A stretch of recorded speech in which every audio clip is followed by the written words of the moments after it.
I was at Elton John's winter ball. I saw that on your Twitter. Was it good? Yeah, it was amazing. It was for his AIDS foundation, which you know I'm really passionate in supporting because, you know, I mean, we're so close to finding solutions to all these problems, you know, and it's just great to see someone like himself sort of put it all out there and you know, kind of really give back and help.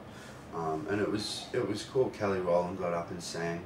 Oh, wow. So yeah, it was nice. I bought this. He's basically selling off all his wardrobe. I did see. He's got all these. You saw the shirt, right?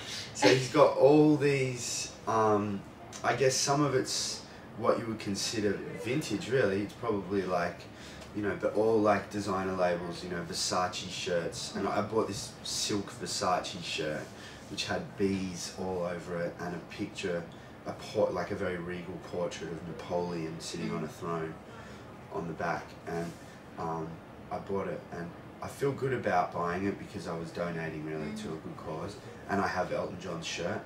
But I put it on last night when I got home. My girlfriend literally curled over laughing at me because it's, you know, in the night. I guess it was probably an early '90s design, and you know the bat wing arms that kind of like go on.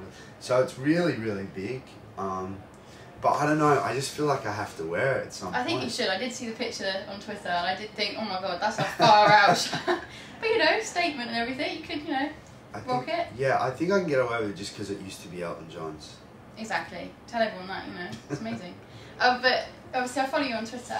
I was just wondering how much you use things like Twitter and Facebook and MySpace to, you know, connect with your fans and spread the word and stuff. I mean, I use Twitter a lot just because it's really simple. Because I'm a bit of like a technophobe, to be honest. And I'm a little bit of a computer illiterate. So if something's really simple, I'll use it, you know. I used to use MySpace a lot, but now it's just kind of full of ads, people advertising things that don't matter. But Twitter's kind of cool because it's still got that, there's no way to fake it on Twitter. There's no way to kind of, it just is what it is, you know, people chatting amongst themselves. But I'm just kind of worried about, you know, like where's the next step? I mean, it's probably a little deep for this conversation, but where's the next step? You know what I mean? Like, I don't want a computer system to end up talking to me about what it's doing. Like, when Twitter starts asking me, when Twitter starts telling me what it's doing, that's going to be scary. And it's not far off happening. It is changing rapidly. I mean, I only just got into Twitter like probably half a year ago. Yeah. And already I'm still obsessed. You get it on your phone and you just constantly, I'm updating all day, like, oh, I'm doing this, or here's a picture, and you find yourself thinking, okay, half a year ago I didn't have this, so, you know, where is it going? You're right. It's crazy. And then there's people like friends of mine like Wale who can now only talk in 140. Like, you'll sit down with them at dinner and they'll speak in sound bites of 140 characters. Subjects divided by, like, they'll actually say at before they speak. The at sign. I just got his album actually, Attention Deficit. Oh, it's amazing, isn't it? What is your favourite track? My favourite track, I mean, I love Chillin'. I love the singles on it. But he's just such a talented dude, and you know, he's a true poet, you know. I've known him for a couple of years, and he's a good mate of mine, and like, his album is exactly how he is. He's kind of just full of so many ideas, and he's a true innovator. So it's a great album. Everyone should go out and buy it. Definitely. What was it like? I mean, what's it like when you're in the room together? Is there like a big buzz generator? Because he just sounds so, like you said, he just sounds like he's reeling off, and I love it about him. He's actually second to Kanye. When I first heard about Kanye, I was like, wow, okay, who is this guy? And then now I've got Wale's album. I think he's very similar, and I love it. I really do like it.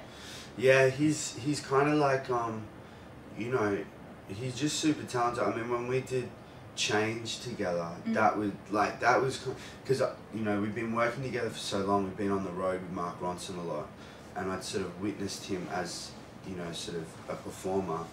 But then when we were in Electric Lady in New York recording Change, and he literally came in and sat down. I played him the beat, and he got out his sidekick, and he wrote the lyrics to the verse in literally 10 minutes.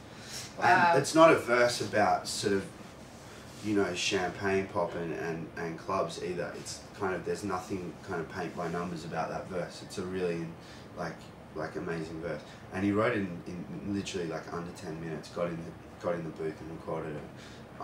Yeah, he's like a bit of a genius. That's amazing. Yeah. That is really cool. I mean, I know you write your stuff. I was just wondering, because I'm just like at the beginning of my career, and at the moment I'm just starting to get into the writing. I was wondering where you get your inspiration from, and you know, how you find the way to write.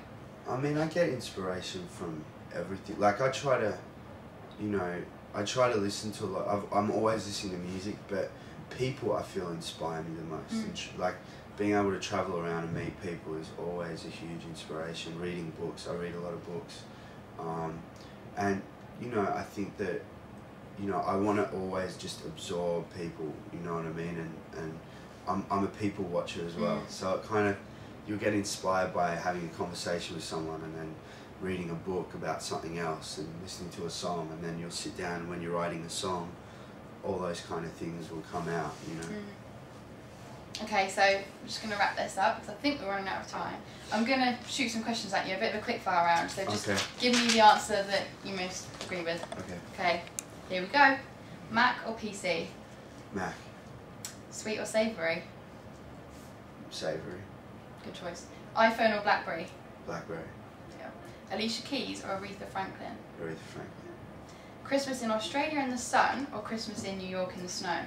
Australia in the sun. Thought you'd say that. Arenas or intimate venues? Intimate venues. Early starts or lions? Sorry? Early starts or lions? Oh, lions. Yeah, I'm with you on that Definitely. one. Spend or save? Spend. And lastly, acoustic or big band? Acoustic. Yeah, wicked. Okay, thank you so much for being here with me today. No worries. And thank you guys. This is Daniel Merriweather. Hey, so I've just come out of the Sony building. Daniel Merriweather is lovely. It was a really, really good interview. I'm actually buzzing now because I was so nervous beforehand, but he was such a sweetheart. So yeah, for the rest of the day I think we'll be skipping around, and hopefully you guys get to see the video uploaded soon.